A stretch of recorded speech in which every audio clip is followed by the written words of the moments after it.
And good evening. It's October 31st, 2024, and welcome back to another season, another episode of The Sons of the Father.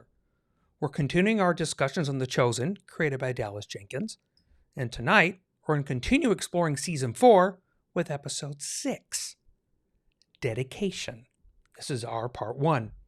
Because during this series, my dad, John Warren, my brother Jim Warren, and I, we decided to watch these videos and chat about them. Y'all get to listen in. So, welcome to the Sons of the Father on the Dusty Feet.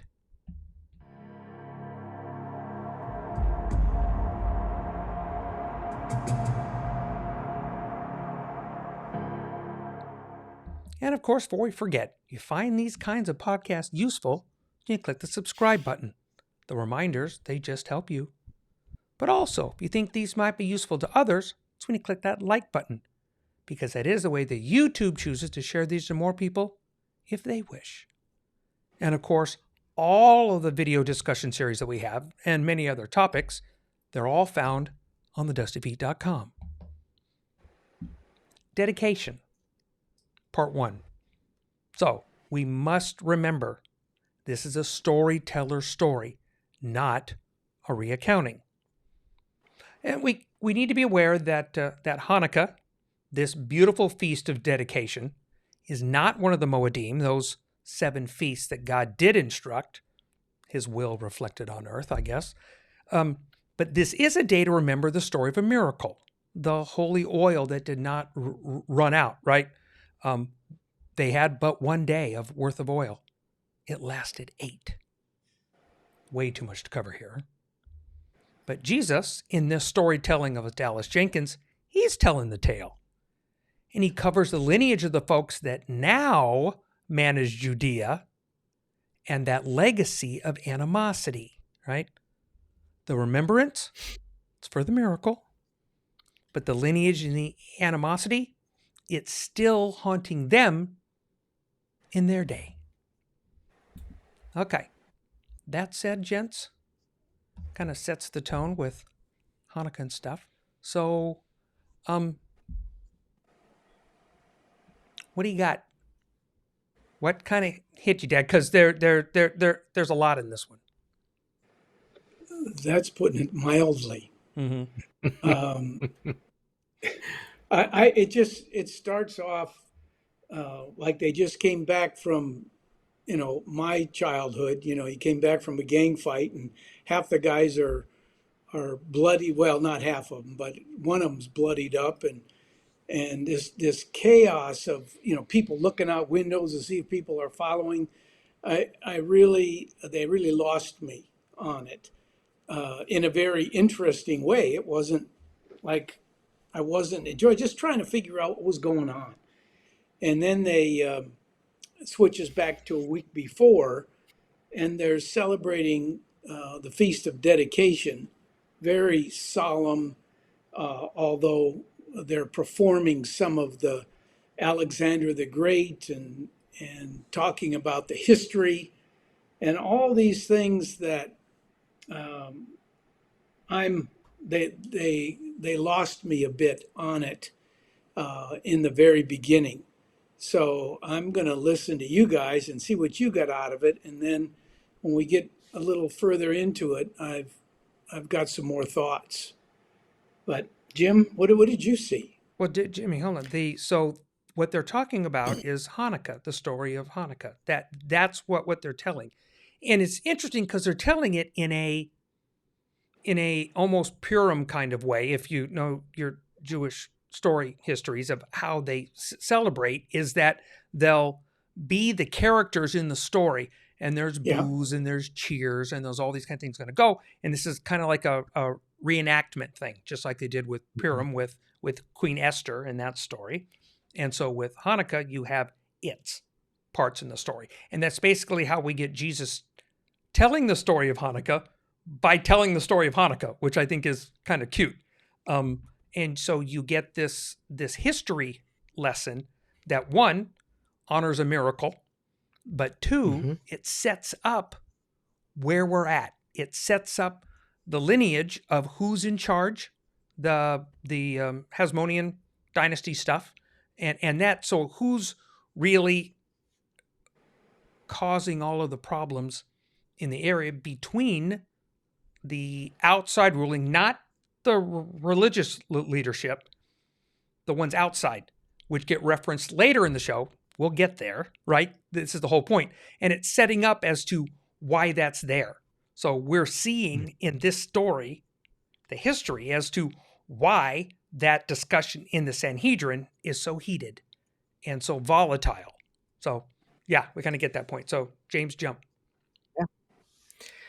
I think what I loved, and again, like you said, the way that Dallas tells the story, there's nothing in scripture that Jesus ever talked about Hanukkah. So that is not something that comes from the Bible. But that it was something that was celebrated during that time. I always forget that, the Maccabees and all that happened before Jesus. I always, for some reason, think it's after, and it's not, it's before.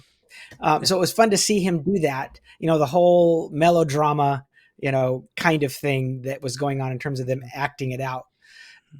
You realize back then they didn't have television. They didn't have movie theaters. They didn't have social media, phones to watch stuff on. So everything was word of mouth, everything was verbal. Exactly. And if things were going to be transmitted down through the generations, it was done by telling the story. Mm-hmm. And so it really was a nice picture to go, that's the way it happened. Mm-hmm. And then I love the recitation that went on as well, where they were doing the readings together. Mm-hmm. And again, something that is a historical reality that we don't see nowadays. And I kind of think I wish we did some of that. I mean, even in the church, there were times, and there still are some more of the liturgical churches that will do the recitation, where the pastor will say something and then the congregation will do the readings, the liturgies kinds of things that you don't see as much in the Protestant churches today. It tends to be more in the, like maybe the Anglican, but the Orthodox, the Catholic churches and whatnot. Yeah. So that was kind of a nice reminder to go, there's something very powerful and beautiful when everybody shares in that experience together. Yeah. That I think Jesus was, the way that Dallas was telling the story, they're all kind of entering into this. And again, like you said, Bob, it's the emotion of the reality of the historical narrative and where culturally they were at present. Yeah. And so we get that little setup there by way of the way it would have been told back then. And so I liked that aspect of it. Yeah.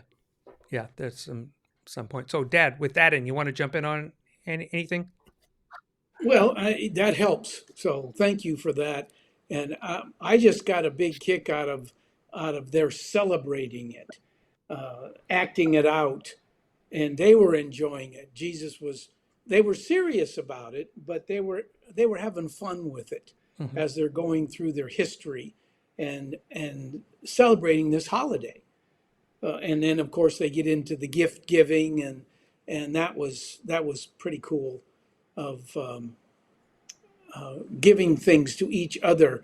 I'm taking it that that's a common place is gift giving at for that holiday, because they made a big deal out of that and really gave some nice. But it's starting to set up where they're going, the direction they're headed in, with all that's going on and going through the history to set up the future of what Jesus is all about and planning on. So I did enjoy that, and thank you for the description, both of you. Yeah, they mention in the Gospels, they mention that they're at during the Feast of Dedication, Jesus was da da da. They'll have that. Mm-hmm. So for those that aren't aware, the Feast of Dedication is Hanukkah. That's the phrase. Mm-hmm. Then the Feast of Dedication. Yeah. That's like the official name, So right, and that's how they get it. Hanukkah is much more popular Yiddish term that plays out, mm-hmm. and that's where they're going to go. So because that helps us, I think some of our listeners might not get that there's mentions of feasts, Sukkot and these, and so different feasts. And it's not there to tell us this is a feast. It gives actually a timing. It lets you when they're at during a certain time of year. And it's important because you also realize that there's movement of people, right? There's people moving up and down, right? They're surging to Jerusalem during these particular times. And so I get it. That's why they're there, those pieces to the puzzle. So it kind of sets up why we have people moving often in these stories. So we get, during this point, he gets done telling the story, right? We get through that Feast of Dedication story. And then Jesus kind of brings up to them that, okay, now I need to go do a teaching, right? I need to go up, but I need to go up to, his intention is to go to the holy city to make the trip, right? So he realizes he wants to go, and they all kind of hesitate, and they all say, okay, right? And only Thomas is willing to address the elephant in the room. The camel back then. I admire Thomas. Yeah. And you can see, I love where this is going, because I never thought of it this way. In other words, I like how storytellers, it's the filling in the what ifs. I mean, because there's a bunch of the stories where, how are they sitting down? Where did they sit around? How did they walk? I mean, how many of us picture Jesus walking with a backpack on? Those kind of things that are practical, that are real. And so when you have this particular point where Thomas is the one that's pushing it. Now, granted, the event that is causing this particular consternation, we have no record of that whatsoever, but it gives us a framework to work under, and why he's uncomfortable with this trip. And he's not the only one. He's just the only one to voice it. Right. Yeah. That kind of got. And we start to see, now we're starting to see the chinks in Judas's armor. Well, we do. But back to what you were saying, they were making they didn't want to go. They were trying to talk Jesus out of it, right? I mean, they were all, but like you say, Thomas was the only one that would speak up to bring it out, to face it. Let's discuss this. Yeah. But Jesus wasn't, okay, well, let's talk about it. No, he knew what he wanted. He knew what he was planning. But he didn't sit down with them and explain anything to them. He just says, that's what we're doing. Right? Yeah. So is that good, bad? Those are, hello, I'm going to do the uncomfortable elephant in the room question then. Because you brought it up, I'll bite. Well, as a guy that followed a leader, even though I was in management, I still had a boss. And if he says we do it, but what I want to know is, did you think this thing through?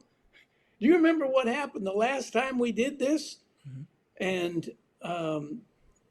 he wasn't given that. He was saying, we're going to do it. And as a follower who they believe in the leader, they trust him, but they've still got questions, and they voice them. And he doesn't get upset with them. He just says, okay, all right, I'll see you there. And that's kind of the way he leaves it. He's going to bed. And by the way, we're leaving, and we're going to go so I can speak. And he knows what he's doing, and we're going to get to it. The little note that he got from Mary his and Martha, most cousin, Yeah. family, and we'll get to that. But I just there's some more things, as you said. Yeah. The Matthew's asking questions, and some of this you just I do. I think some of this had to be happening about a thing like Matthew said. We don't have the money. It doesn't make sense. Something's wrong here. And of course, Judas doesn't want to talk about it because I don't think he's taking money. Mm-mm. I don't know. Maybe you guys can correct me if you think he is, but he's setting it aside. So he's got funds to do things with. Is Are we at that point yet where we can discuss that? Yeah, the focus is still on conquering, right, James? Mm-hmm. The focus is still on conquering, right?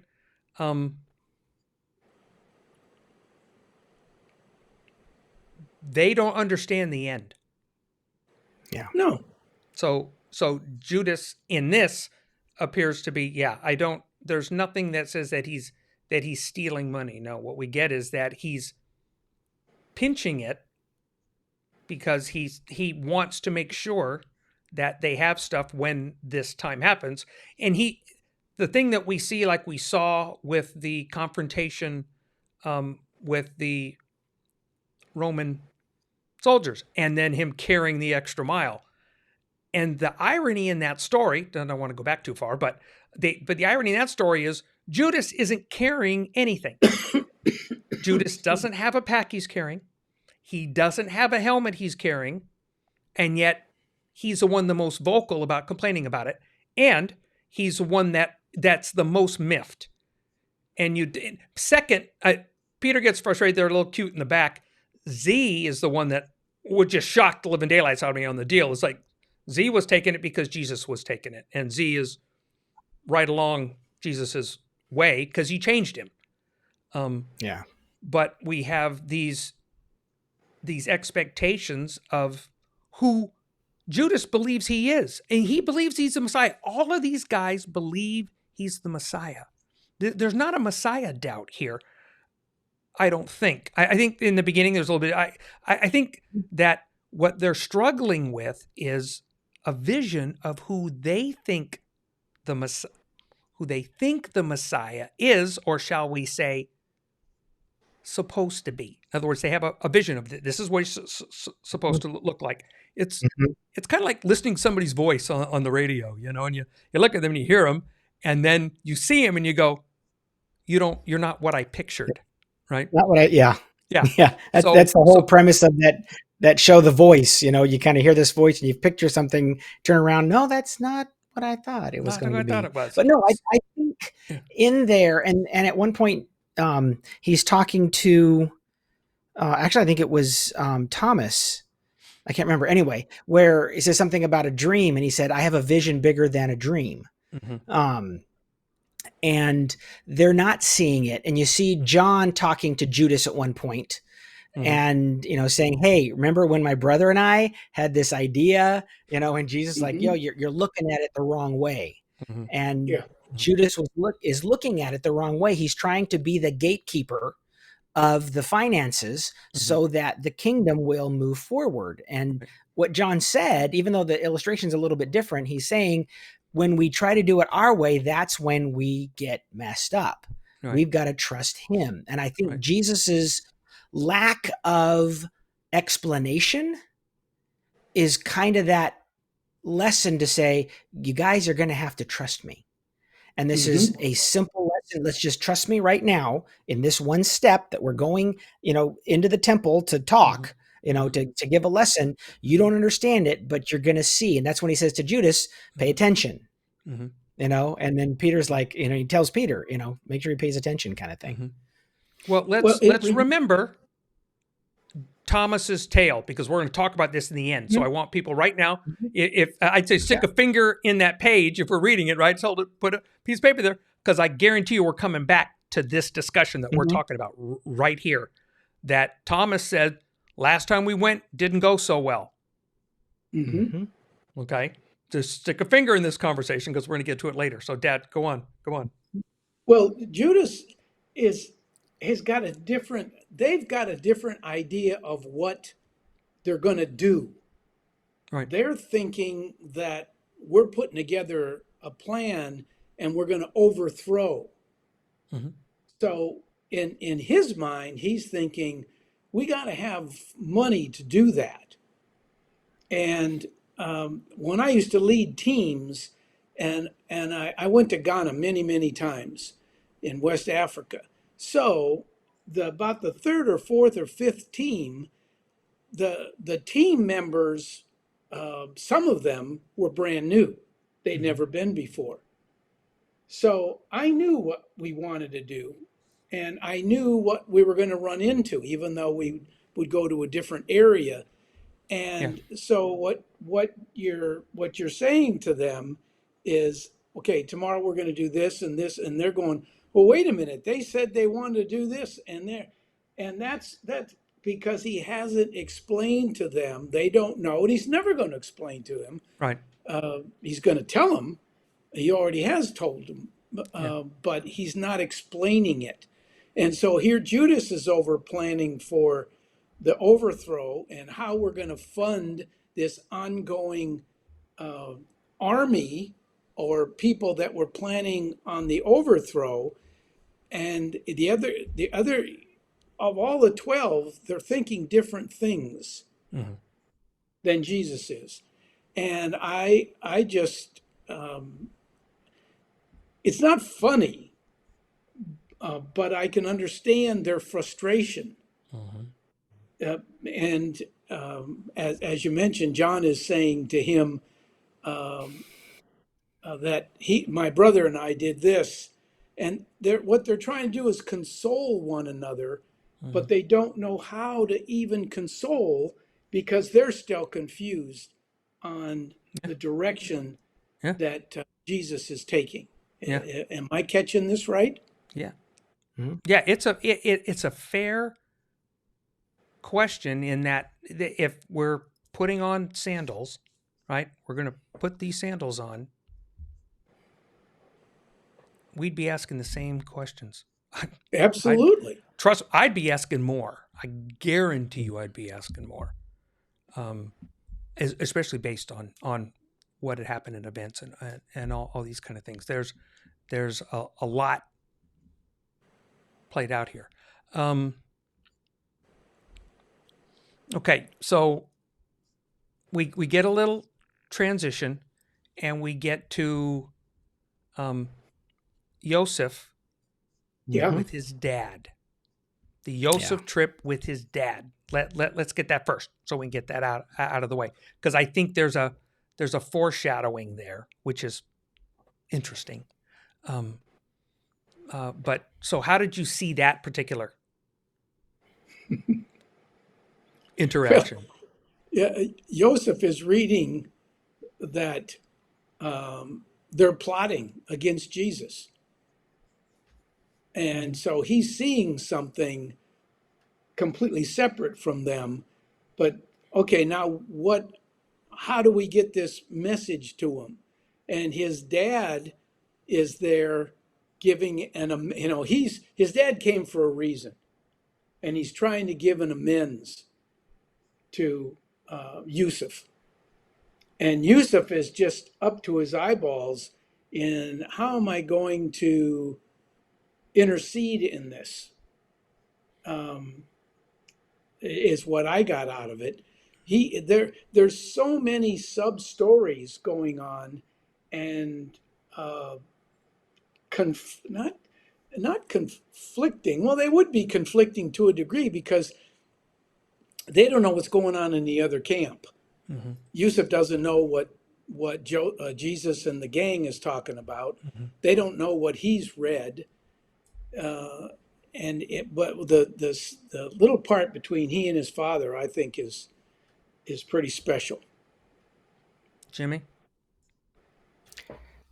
It's interesting as Yosef is basically reading a transcript of the message that Jesus spoke. And you hear him reflecting on those words.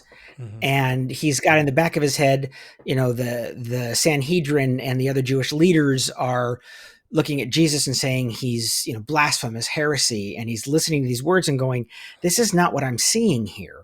This Mhm. is about a way of treating other people and living and whatnot. The whole thing of, a father giving good gifts to his children Mhm. kind of thing. And his dad Mhm. comes in and says some very powerful words to his son Mhm. that is almost an image of what Joseph is reading, just Yeah. lived out in front of him. And it's like, it was such a powerful scene that was going on. I'm hoping people picked up on the significance of it, and what it meant. But you've got this religious leader who is torn because, and that's why he said, Dad, I just want you to, you know, do you still believe in me? Even if you see me doing some things that might not make sense, Yeah. kind of thing. And his dad's like, I believe in you, and who you are, Right. and so it was just very vivid and powerful, of the father to the son, that later on Jesus is in the temple talking to the priests about being the reflection of the father, and you're like, oh, we're missing something here, people. Yeah. That was really good.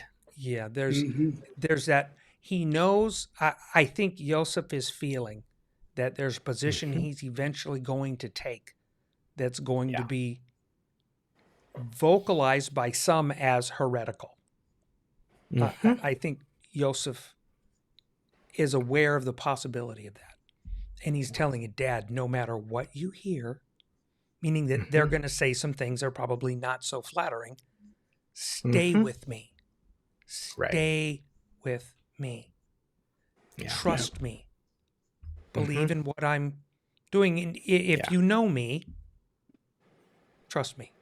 And Mhm. that was a deep, deep, deep thing to me, because he's asking his dad to do something that it sounds like, of course you'll back your son. And I said, just Yeah. wait. Yeah. I think that might not play out quite as nice as it could. It Um, ain't gonna. no. Um,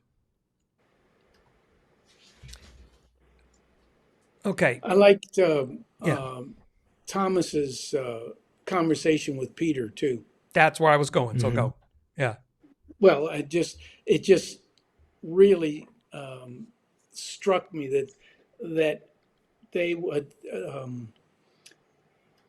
that he put those two together because they Mm-hmm. they both had the confusion Mm-hmm. of not getting healed, and Peter could not deny the fact that he too.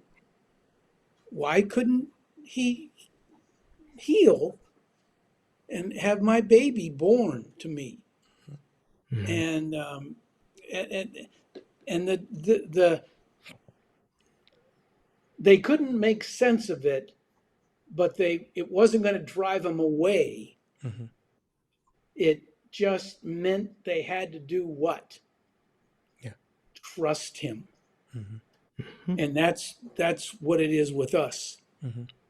What today in my men's group, well, it's not a men's group, it's one of the recovery things, but that we were talking about, this is just a symptom of what your real problem. This is how you act out your problem. And most of it was trust. Mm-hmm. Do we really trust Jesus? Do we really trust God when something is good as gold? Oh yeah, it's easy. Mm-hmm. But my wife is gone, my kid is off the rails, my, fill in the blank. And Mm-hmm. that's what these two guys are talking about. Mm-hmm. They can understand there is no answer for it. And it was that was as equally as touching as Yusuf and his father, and I think Yeah. went beyond it because it really is, do we trust Jesus? Yeah. Jimmy. A few weeks ago, as we were heading into this episode, thinking Mhm. about it, you said something to me. You said, "Be ready," I did, didn't I? and yeah, you did. And Um, I'm sorry, but yeah, no, no, I yeah, knew. yeah, Uh, for yeah. those who are watching and listening, we recently lost a family member, um, and questions arise of why didn't Jesus intervene? He's intervened in a lot of other circumstances, Mhm. and we've seen a lot of God's fingerprints in the aftermath that are unquestionable that God is Mm. doing something. And so then the question is, and this was Andrew. I've seen him do stuff. I mean, not Andrew, Thomas. I've seen him do stuff. Why couldn't he? Peter, I've seen him do stuff. Why couldn't he? And so those questions are there. Mhm. But what Peter was saying is very relevant. Is those trials are what help strengthen us, Mm. and you can't get strong without stress. Think of muscle working out. You can't build muscle without working against, some resistance. Mhm. Uh, and that's what we don't like to talk about. Bob, you've said multiple times, these things that Jesus talks about. We like to talk about them, but we don't like to practice them. And what, um, uh, actually, I think it was Kara's dad that said, Jesus was a man of sorrows. And we don't think about that Mhm. the difficulties that Jesus went through, the difficulties that the Christian life by nature is part of, Mhm. um, we want to avoid. Yeah. Uh, and this is our opportunity to go, you know what? I'm going to trust God Mhm. in the midst of all of this. And Judas is having a hard time doing that. He's like, it doesn't make any sense. Faith is Mhm. about things that don't make sense. Right. It's about believing in a God who is bigger than our rationale. Mhm. And so that's what the struggle was in all of this, Mhm. um, that was going on, and it helps us gain perspective. Doesn't make it any easier. Still hard, Mhm. but at least it gives us, um, a bearing point to go. Okay, that's something I can hang on to and I can work with in the midst of the difficulty. Yeah. Mm.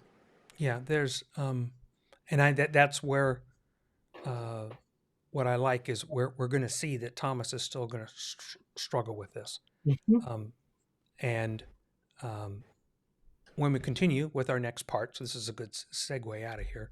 We'll make sure because we're going to get into eventually, whether we're in the next episode or the one after it, but I suspect next, the um the reason for Dad, which you said, the opening of the Mhm. video when you played, right? The opening of the storytelling is like Dad like say the opening was confusing to me.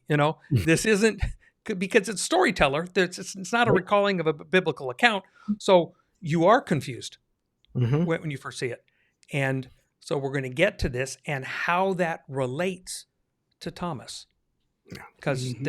there's a red string that connects Mhm. this, and why this discussion with Thomas and Peter is Yeah. important. So everybody, we highly suggest that you go back and watch these. Like Dad says, I've watched this multiple times. We look at these because there's a lot to glean in these. And Yeah. yes, we know that they're storytelling. They're there to make us think. It's the Mhm. same as a Yes. parable. The parable's the same thing. They're stories that make you think. They make you wonder. They make you ask questions. Right. And that's what we want y'all to do too. That's what we do. That's why we sit and talk about these things. So, any last words, gents? No, but I got a lot for the next episode. Yeah. Yeah. Yeah, I'm probably in the same place. Looking forward to it. There's a bit. So, don't forget, you can go to thedustyfeet.com and check us out. You can ask questions there. You can ask questions with an email at bob@TheDustyFeet.com. And you can also leave anything in the comments, because we'll be glad to go over any thoughts, concerns, questions that you have. We can address them. We'll bring them up, talk about them. That'll be great. So, gents, thank you. And thank you all for listening and being with us tonight on another edition of Sons of the Father on the Dusty Feet.